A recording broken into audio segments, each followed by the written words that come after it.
Jam wale mon bandiraɓe tedduɓe yeɓiyankoɓe Ayaw Pindi TV min calmini on ɗo mbawɗon wonde dundi Baba Adama nde kala min bisimon kelle gaden robindo jayndi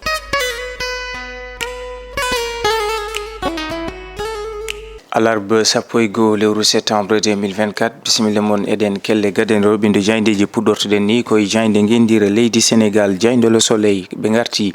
e kanko hoorejo leydi ndi son excellence Bassirou Diomaye Diakhar Faye o arti e duwonade ɓen ɓe ganduɗa ko kañum en tigui pitali mumen keddi e ɗiɗo laabi kono kadi kan lana jiw ko ganduɗa ko sukaɓe yitnoɓe wadde ɗanle ɗe ndewani lawol toon to Mbour kanko Bassirou Diomaye Faye o arti e duwonade wonande ɗin ɓesguji kono kadi o arti ha joni kanko hoorejo leydi ndi mo rewindo wonande beele tigui horma e ɗin galleji diine e nder leydi men Sénégal o arti e Sanga Batu jagorɗo mo ganduɗa o yuɓɓinin ɗum kanko e jagorɗe makko ƴeewen jaynde Le Quotidien ɓe garti koye kaɗo lana jiw ko toon to Mbour ɗin ɓesguji walla mbiyen ɓen sukaɓe ɓe ganduɗa pitali mumen keddima e ɗeɗo maaje kadde ha o saaha ɓe mbiyen kamɓe ɓe ganduɗa ko sapeur pompe en ne jokki ha joni ƴittude ɗin goskiji ɗi ganduɗa ne kuymbaye maaje ɗe ne wayno ɓe garti e yiide hanki o tan ko ɓuuri nogas e jeeɗiɗi goski ko kañumen hocca e dane maayo toon to Mbour jaynde Le Quotidien arti hen ƴo en jaynde Les Échos ɓe garti koye kan haala le bilan salordi wonande hunde nde kay nana ɓeydo ɓen ɓe ganduɗa ko pitali mumen keddi e kaɗo lana ko ganduɗa ko yiwka wonno ko ɓuuri temedde ɗiɗi innama ade ɓen sukaɓe yinnoɓe yaade toon to leyɗele Europe yiide jaynde Les Échos ɓe garti e yiide nogas e jeegom goski hanki o kamɓe sapeur pompier en ɓe itti ɗumen e daade maaje ɗe ganduɗa ko kadɗe toon to Mbour kono ɓe garti e yiide e deƴƴere kay ne ganduɗa ana wondi ɗum wonande kanko hoorejo leydi ndi kam e jagorɗe makko ko yitno e wonande e ɗeɗo caɗele ɗe ganduɗa ko ɗanle ɗe ndewani lawol e ɗeɗo maaje kadɗe kono kadi jaynde Les Échos arti e yiide wona kanko hoorejo leydi ndi wona mawɗo jagorɗo Ousmane Sonko walla jagorɗo kalfinaɗo gueɗe nder nderiji hay goto hen arani toon to Mbour beele muñidde ɓen ɓe ganduɗa ko ɓesguji mumen ko kañum ne wayno keddi e ɗeɗo maaje kadɗe jaynde Les Échos arti hen ƴeewen jaynde enquête ɓe garti ko e oɗo sikke balɗe ɗiɗi tan beele kanko omo ganduɗa ko mawɗo jagorɗo leydi Sénégal Ousmane Sonko o waɗa ko yete ko déclaration de politique générale ene joga kulhuli kay wonande ɗum ɗon kam latota ko wadde jaynde enquête arti hen ƴeewoyten ko jaynde las ɓe garti koye nduɗo yoloyru ndu ganduɗa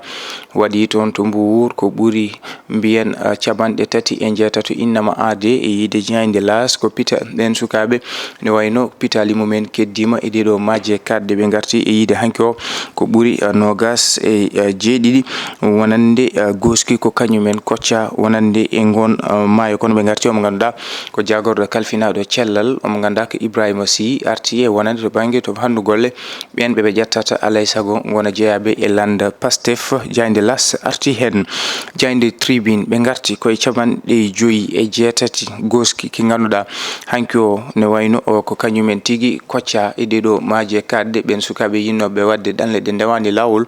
pitali mumen keddi e gon maayo e yiide omo ganduɗa ko Bougane Gueye Dany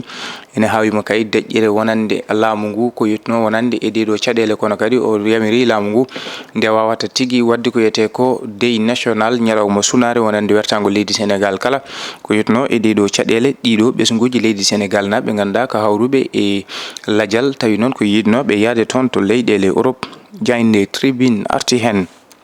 jaynde l'évidence kamɓene ɓe garti koye kan haala kanko Bougane Gueye Dany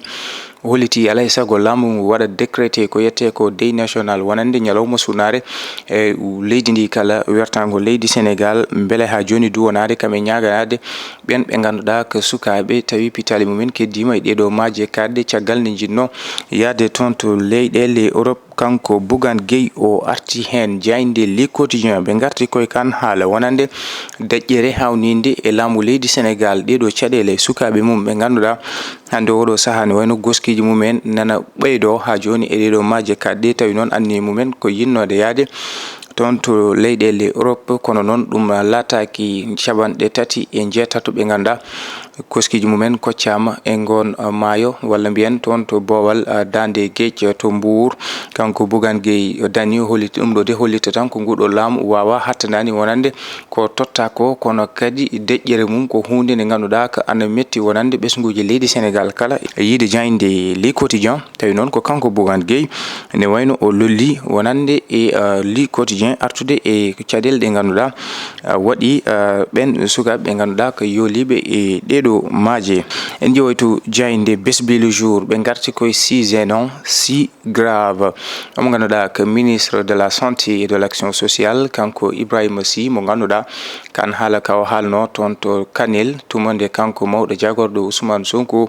o yano toon to diwan mo Matam beele ko yetno ko noon addude senare on nokku kanko Ibrahima Sy jagorɗo kalfinado cellal ko toon tigui hokkudi ɗi konnguli wonande kala mo ganduɗa kana ɗaɓɓita golle ari e ngal jagorgal makko alay saago kay ɓe mbawa ha joni nebbisade beele on tigui jeeya koye landa Pastef kan haala noon ne wayno ka lolli no fewi wonande e jayndeji ɗi ɓe garti hen kono kadi ɓe garti kamɓe Besbi le jour e omo ganduɗa ko code Cheikh Oumar Diagne e yiide oɗo saaha kay ko ɓodde wulde wonande e juuɗe laamu leydi Sénégal caggal nde o haalno haalullaji fewde e galleji diine ɗi ɓe kolliti noon Cheikh Oumar Diagne oɗo saaha kay omo ganduɗa ko kanko tigui woni directeur général des moyens généraux de la présidence de la République jayde Besbi le jour arti hen ƴoyten ko jayde l'observateur ɓe garti koyon ɓatake caggal de kanko horejo leydi ndi Bassirou Diomaye Diakhar Faye windi ɓatake duttinaɗo tawi ɗum sifi ɗum ko kanko mo ganduɗa ko jagorɗo kalfinaɗo bowal guendire leydi Sénégal le président de l'Assemblée nationale Amadou Mame Diop kanko no o ruttini wonande ɓatake kanko horejo leydi ndi o arti yiide eyyi ko an woni horejo leydi ko an sifi ɗum ɗo kono siftindema wonande ko an kadi a winduno oɗo déclaration de politique générale ko ñande 13 lewru septembre nduɗo beele kanko mawɗo jagorɗo o waɗa ko yete ko déclaration de politique générale jayde l'observateur arti e cuuɗinde wonande les secrets e on ɓatake mo ganduɗa kanko Amadou Mame Diop o jabtimo ɗum kono ɓe garti e kanko mo ganduɗa ko Ousmane Sonko e on sikki saka mo ganduɗa ne joga ko yitno e wonande wadde on déclaration de politique générale